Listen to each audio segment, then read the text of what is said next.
안녕하세요. 금요사건 파일 디바제식합니다. 여러분의 구독은 저에게 큰 힘이 됩니다. 2014년 3월 8일 강원도 원주에 있는 한 동네입니다. 친구들과 놀다가 새벽 3시가 돼서야 귀가를 하게 된 20대 남성 A씨, 그의 집이었는데요. 이곳은 2층 집이에요. 그리고 1층에는 A씨의 조부모가 할머니, 할아버지가 살고 계셨고요. 2층에는 A씨의 어머니와 누나가 함께 살고 있었습니다. 집에 들어가는데 불이 켜져 있는 2층을 보고는 가족들이 아직 깨어있구나 생각을 하면서 귀가를 합니다. 그런데 문을 열고 들어가자 그 안에서 자신의 집을 뒤지고 있던 50대 남성 B씨와 맞닥뜨리게 됩니다. 이 A씨를 제외하고 이 집엔 여성들만 있었어요. 그러니까 무슨 일이 일어날지 알 수 없는 상태죠. A씨는 흥분해가지고 당신 누구야? 라고 외치면서 곧바로 B씨를 제압하려고 했고요. 주먹과 발로 B씨를 여러 차례 폭행하게 됩니다. 이에 B씨가 쓰러지게 됐어요. 그리고 A씨가 이걸 확인을 하고는 2층 현관문을 열어서 주변에다가 도움을 요청합니다. 그리고 나서 돌아봤죠? 그랬더니 B씨가 기어서 움직이고 있는 거예요. A씨는 그가 도망가려고 하는구나 라고 생각을 했고 범인을 놓칠까봐 주변에 있는 이 빨래 건조대를 들어가지고 B씨를 가격합니다. 머리와 등 쪽을요. 그리고 나서 그가 이제 분이 풀리지 않았는지 자신이 하고 있던 허리띠를 풀어서 그의 등과 머리를 여러 차례 가격하게 됩니다. 이는 약 4분 동안 지속되었다고 해요. 이 폭행 끝에 B씨가 의식을 잃게 됩니다. 그래서 경찰과 119 구조대가 출동을 했죠. 그는 응급실로 후송이 되었지만 뇌사 판정을 받게 돼요. 그리고 9개월 후에 사망하게 됩니다. 이 사건은 가장 많은 분들이 알고 있을 법한 정당방위와 관련한 사건입니다. 소위 도둑뇌사 사건으로 불리기도 하죠. A씨는요, 늦은 밤이었고 엄마와 누나 이렇게 여자 둘만 있던 이 집에 침입을 한 낯선 남성에게 맞서서 가족을 지키고자 했을 거예요. 그리고 B씨가 어쨌든 침입자고 그도 방어를 하고 공격을 하려 했을 텐데 움직일 때마다 주머니 같은 곳에서 흉기를 혹시 꺼내서 그를 공격하거나 저항을 한다면 어떻게 될지 모르는 불안한 상황이었기 때문에 A씨 생각으로는 최대한 B씨를 저항을 할 수 없는 상태로 만들어야 했을 겁니다. 그래서 그는 이 사건 이후에 정당방위를 주장합니다. 그런데 검찰의 생각은 좀 달랐습니다.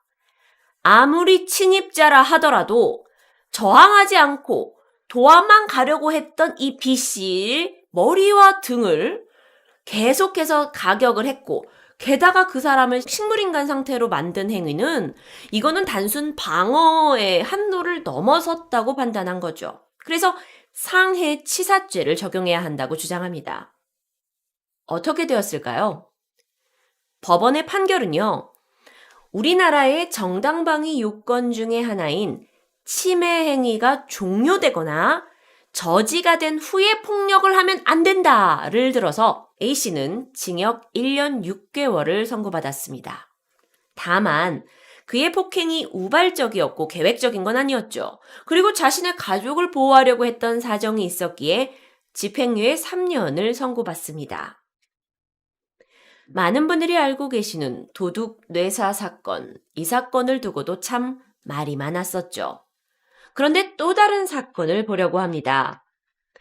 61세 여성 김씨, 그녀는 지난 37년간의 결혼 생활 동안 계속적으로 남편의 가정폭력에 시달렸습니다. 툭하면 언어폭력에 손찌검이 이어졌고요. 심할 때는 남편한테 칼에 찔리기도 했어요. 뿐만 아닙니다. 머리를 다쳐가지고 혼절해서 응급실에 실려간 기록도 있었고요. 이 60대 김씨 이제 아내는 이렇게 여러 번 죽을 고비를 넘겼지만 자식들이 있었기 때문에 참고 또 참으면서 하루하루 불안과 공포 속에서 살고 있었죠. 그러던 어느 날이었습니다. 2017년 3월 23일 김씨는요, 개모임에 나갔다가 집에 들어오게 돼요. 근데 이날이 이 계모임의 마지막 모임이었어요. 그래서 식사를 하면서 술을 조금 마셨고요. 새벽 1시 반이 돼서 귀가합니다. 그런데 집에 있던 남편이 왜 이렇게 늦게 귀가를 하냐면서 또 왜 내 연락은 받지 않았냐는 이유로 폭력을 행사하기 시작합니다. 김 씨의 머리채를 잡아 끌어서 넘어뜨리기도 했고 유리잔을 집어 던지기도 합니다. 이에 김 씨는 생명의 위협을 느꼈고 저항해야겠다고 생각했죠. 그러던 중 집안에 있던 장식용 돌이 손에 잡혔어요. 그리고 이게 2.5kg 정도 되는 돌인데 이 돌로 남편을 내려칩니다. 남편이 돌에 맞아 쓰러졌고요. 이윽고 문 쪽으로 기어서 도망가려고 했어요. 그런데 이 모습을 보던 아내 김 씨가 글쎄요.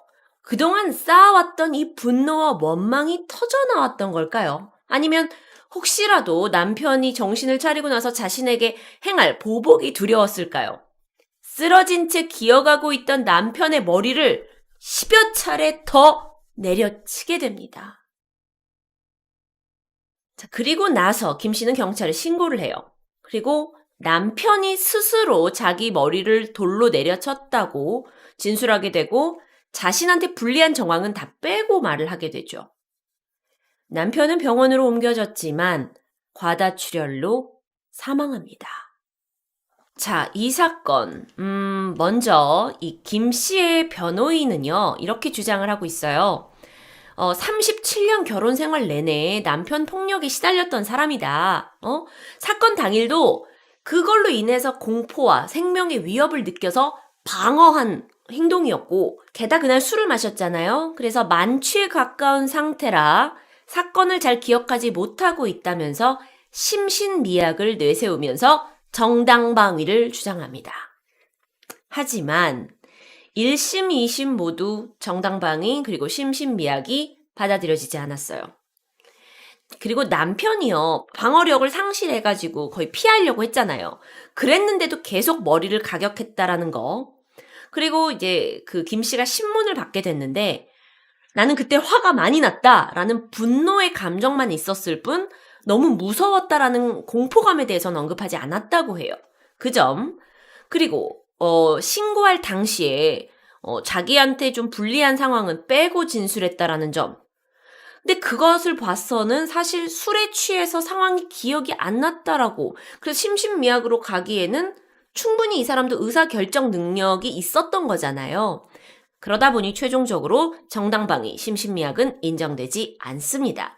다만 폭력에 오랫동안 시달리면서 남편과 두 아들을 위해서 견딘 점, 그리고 우발적으로 범행을 저질렀다라는 점이 고려되어서 살인 혐의에 대해서 징역 4년을 선고받습니다. 또 다른 사건입니다. 2015년 9월 서울 노원구에 위치한 한 가정집에는 곧 결혼을 약속한 30대 예비신랑 양 씨와 30대 예비신부 박 씨가 각자 거실과 작은 방에서 자고 있었죠. 새벽 5시 무렵이었습니다. 집 주위가 소란스러워졌어요. 당시 휴가 중이었던 20대 상병 장 씨라는 사람이 친구들과 늦게까지 술을 마셔서 만취했는데 동네에서 소란을 피웠던 거죠. 그런데 이 장 씨가, 그러니까 술에 취한 20대 이 장 씨가 갑자기 5시 28분에 이 예비 신부의 집에 침입을 합니다. 그리고 거실에서 잠자고 있던 신부 박 씨를 흉기로 살해하죠. 이게 현장에 어떤 설명들이 나와 있는 사진인데요. 여러분이 조금 참고하시면 도움이 될 것 같고요. 자, 그리고 나서 이 아내, 그러니까 예비 신부의 비명소리를 듣고 황급히 거실로 나온 양 씨가 보니까 웬 낯선 사람이 집에 침입을 했고 약혼자 박 씨를 살해하는 현장을 목격한 거죠. 그러니까 이제 신랑 양 씨가 장 씨와의 몸싸움을 벌이게 됩니다. 그리고서는 장 씨가 들고 있던 칼을 빼앗았어요. 그리고 그를 한 차례 찌르게 됩니다.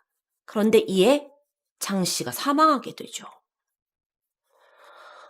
출동한 경찰은 곧바로 현장 주변 CCTV 그리고 목격자 진술을 토대로 장 씨가 도대체 어떻게 해서 이 집까지 왔는지 다 분석을 했어요.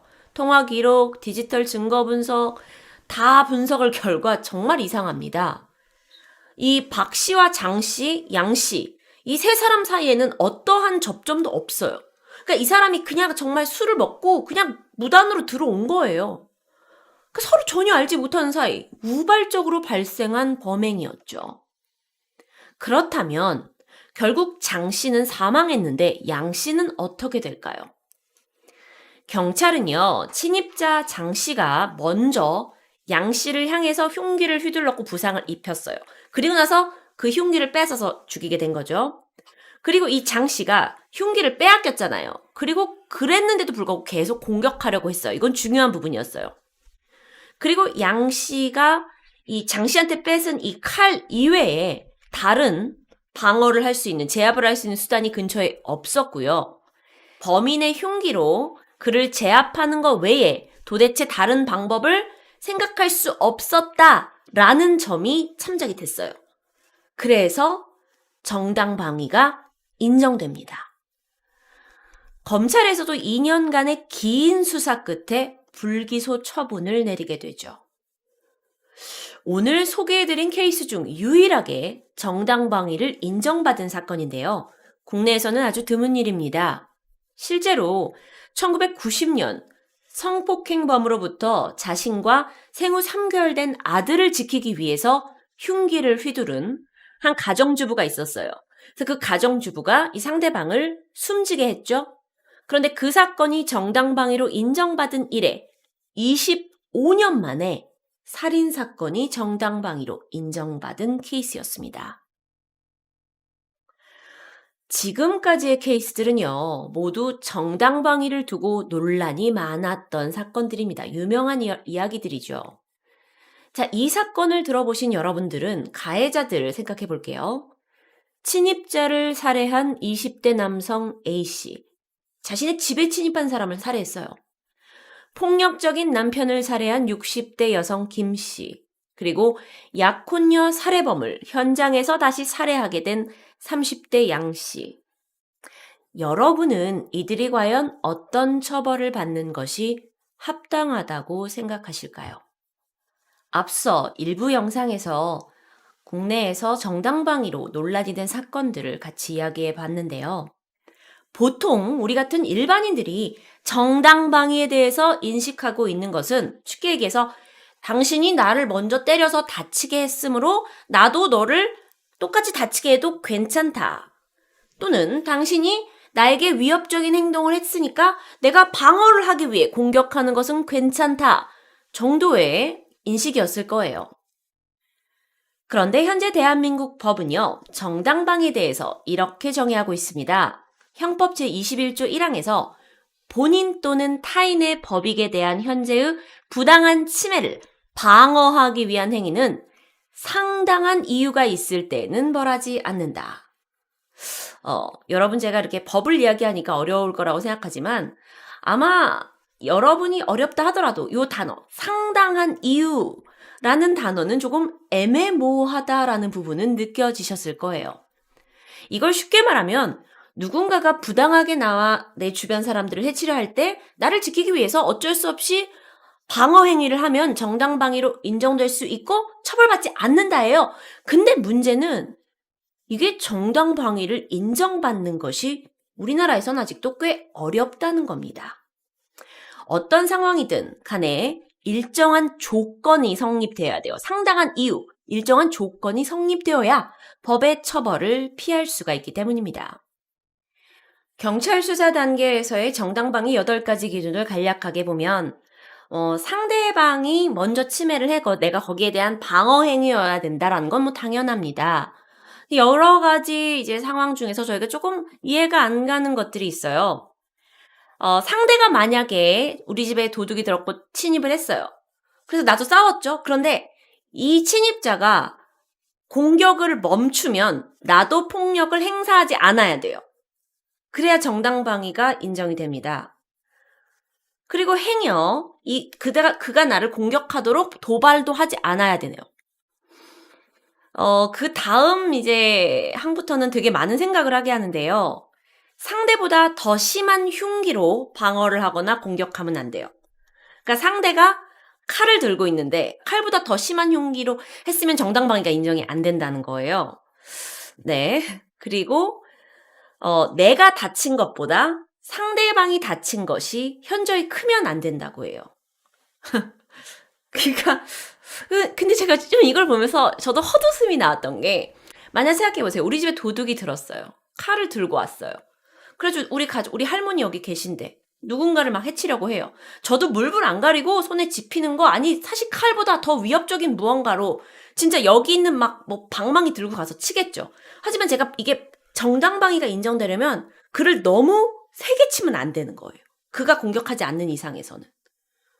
근데 그런 위급 상황에서 이게 과연 그런 판단이 될 수 있는 걸까요? 사실 이렇게 정당방위 기준들을 읽어보면 분명 우리보다 똑똑한 사람들이 만들어낸 기준들이긴 하지만, 과연 일반 시민들이 이 상황에서 지켜낼 수 있는 것인가라는 생각이 듭니다. 자칫 침해를 받은 건 난데 내가 어디까지나 피해자의 입장을 유지해야 된다라는 소리로 들리기도 해요. 그리고 이 상황에서 내가 아무리 화가 나고 막 공포심이 들어도 내 감정을 조절하고 위급한 상황에서 그저 살아만 남아야 정당방위가 인정되는 것 같아요.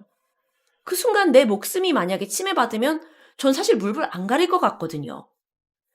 정당방위는 우리가 생각하는 것보다 꽤 범위가 좁고 인정받기가 힘든 게 현실정입니다. 자, 그렇다면 이 답답한 상황에서 외국의 사례는 어떤지 한번 볼게요. 흔히 미국에서는 집에 누군가 침입을 하려고 했어요. 그러면은 총을 가지고 있으니까 총으로 쏴버리면 되지 않냐?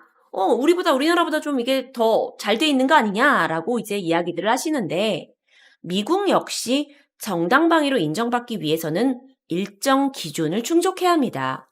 물론 미국도 주마다 법은 좀 다르게 적용이 되지만요.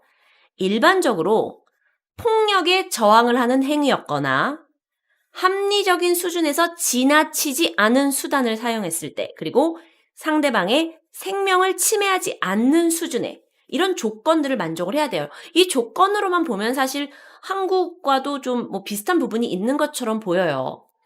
하지만 정당방위에 있어서 한국보단 좀 더 폭넓게 인정하고 있는 것은 사실입니다. 미국은요, 총기 사용이 허가가 되어 있잖아요. 그래서 많은 사람들이 총을 갖고 있으니까 무슨 일이 있으면 총으로 그 사람을, 내가 위협을 받으면 총으로 쏴버려요. 그럼 굉장히 극단적인 죽음이라는 결과가 나올 수 있거든요. 그러다 보니 우리나라와 규정이 좀 다른 부분도 당연히 있을 수 있겠죠. 미국의 형법상의 원칙으로는 이런 게 있대요. 모든 사람에게는 자신만의 성, 캐슬, 마이 그라운드, 그러니까 나만의 보호구역을 인정해 주는 거예요. 그리고 그곳에 침입을 해서 위협하는 자에게는 무기를 사용해서 대응해도 된다라는 원칙을 기반으로 하다 보니까 폭넓은 정당방위가 인정되게 되는 거죠. 그런데 여러분, 최근에는 이에 반대하는 움직임도 있었습니다.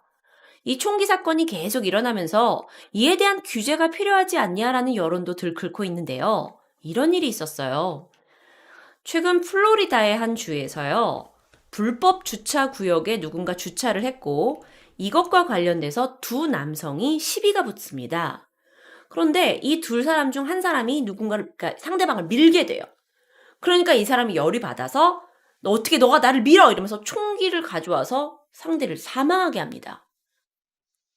상황 이해되시죠? 근데 이게 정당방위로 인정이 됐어요. 이건 좀 저희도 고개를 갸우뚱하게 하는데요. 불법 주차로 두 사람이 길에서 싸움 붙어가지고 밀쳤는데 총으로 죽여버렸다? 이거 좀 너무한 거 아니야? 그래서 미국에서는 사망한 그 남성의 동생이 지금 살인자가 조사도 안 받고 풀려났다면서 이 법을 폐지해야 된다고 주장을 했고 시위를 벌이고 여기에 동참하는 사람들이 상당히 많았다고 합니다. 참. 앞서 한국에서 있었던 사건들과 비교하면 좀 허무하기도 해요. 너무도 정당방위가 쉽게 인정되는 것 같으니까요. 그렇다면 영국에서는 어떨까요? 각 다른 나라들은 어떤지 좀 알아봤습니다. 특히나 영국에서는 합리적인 물리력을 행사했는지, 또 상대가 숨질 정도로 대응하기 전에 내가 후퇴할 의무를 지켰는지에 따라 정당방위를 판단한다고 합니다. 후퇴할 의무. 그러다 보니까 침입자에게 집주인이 과격한 폭력을 행사했다면서 이에 대응을 해서 오히려 침입자가 폭력을 행사한 거예요. 그걸 정당방위가 인정받은 사례도 있었어요. 그러니까 무슨 얘기냐면은 도둑이 들었죠? 근데 이제 이 집 주인이 나서 너 왜 이래? 죽일 거야! 했더니 이제 도둑이 아니에요. 갈게요. 했어요.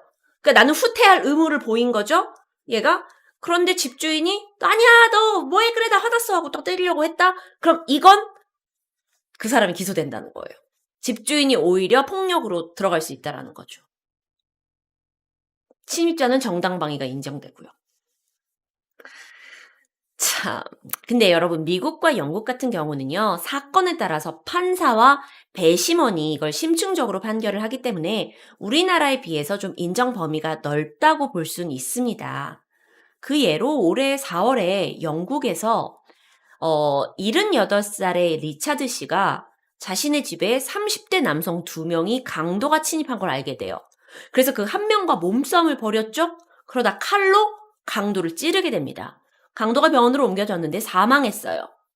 근데 경찰이 조사를 해보니까 이 강도는 전과가 있어요. 강도를 계속 해왔던 전과가 있고, 그리고 70대의 리차드 씨도 2명의 사람을 30대를 상대로 해서 자기를 보호하지 않았다면 목숨이 위협당했을 수 있죠. 그래서 정당방위가 인정돼서 무혐의 처리합니다.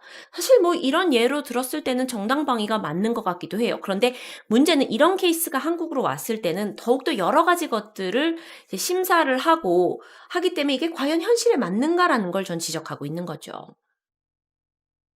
또 한 사건이 있었습니다. 가까운 나라 중국에서는 의외로 이 정당방위 인정에 대해서 좀 한국보다 폭넓게 적용하고 있더라고요. 최근에 일어난 사건입니다.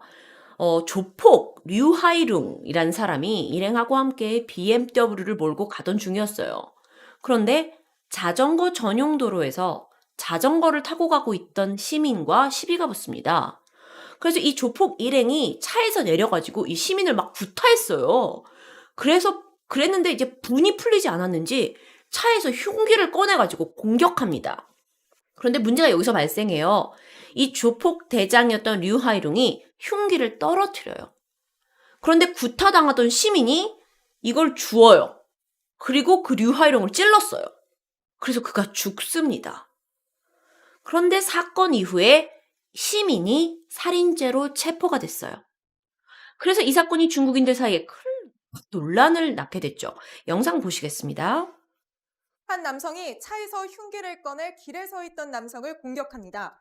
지난 27일 중국 장쑤성에서 차량 통행 문제로 시비가 붙어 차량 운전자가 오토바이 운전자를 때리는 겁니다.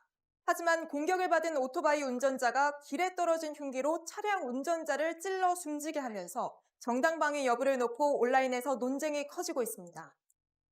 바로 이 사건이었는데요. 자, 조폭이 시민의 안전을 위협하는 상황에서 도대체 어떻게 저항했어야 하는 거냐면서 중국의 시민들은 이 위하이밍이라는 시민의 행동이 정당방위였다고 거세게 항의했습니다. 그리고 결국 이 사건을 맡은 검찰에서는 그의 정당방위를 인정하고 살인에 대해서 형사 책임을 묻지 않겠다고 발표하게 됐죠. 여러분께서 오늘 저의 스토리를 이렇게 들어보시다 보면, 우리가 정당방위에 인정해주는 그 범위에 대해서 너무 제한을 두는 게 아니냐는 뉘앙스를 느끼셨을 겁니다. 물론 여러분, 이 정당방위를 인정하는 제한이 좀 느슨해지면요. 어떤 이는 이걸 교묘하게 이용해서 살인을 저지르고도 법망을 피해갈 수 있어요. 게다가 뭐 사적인 감정이 들어간 어떤 보복성 살인을 부추길 수도 있고요. 분명 우리가 정당방위 인정 범위에 대해서 민감해야 하는 건 사실입니다. 그런데 제가 얘기하고자 하는 건 지금의 어떤 정당방위의 그 법과 판결에 많은 아쉬움을 주고 있는 게 아니냐라는 겁니다. 당장 도둑이나 강도가 내 집에 침입을 했을 때 상대가 제가 오늘은 방망이를 가지고 왔나 칼을 가지고 왔나 어떤 흉기를 가지고 있는지 먼저 살펴보고 나는 그러면 그거보다 조금 덜한 대응을 해야겠다라고 결정을 하고, 그리고 내가 그를 공격하더라도 피해를 너무 심하지 않게 제압을 해야 되겠다 생각을 해야 되고, 제압을 한 뒤라도 혹여 나중에 또다시 찾아와서 나와 내 가족을 위협하지 않을 거라고 누가 장담할 수 있냐라는 거죠. 분명 법이라는 건 우리 사회를 지탱하고 있는 큰 부분입니다. 하지만 정형화된 법원과 재판, 그리고 검찰의 법률 적용이 계속 이어진다면 이 지금 현실을 살고 있는 우리가 생각하는 정의의 개념과는 좀 괴리가 있어지지 않나라는 생각이 들어요. 법은 고정되어 있는 것은 아닙니다. 현재 우리나라의 법이 일제강점기 때 들여온 법을 고쳐 쓰고 있는 실정으로 그동안도 많은 법이 삭제되기도 했고 수정되기도 해왔죠. 이 변화하는 시대에 맞춰서 새로운 법안도 계속해서 만들어지고 있습니다. 하지만 우리는 지금 이 순간도 변하고 있잖아요. 이런 변화하는 사회의식에 맞춰서 정당방위, 인정에 관한 법도 좀 더 균형 있고 유연하게 고쳐나가야 하지 않을까. 오늘 금요사건 파일에서 여러분과 함께 생각해 볼 수 있었으면 좋겠습니다. 금요사건 파일 디바제시카였습니다.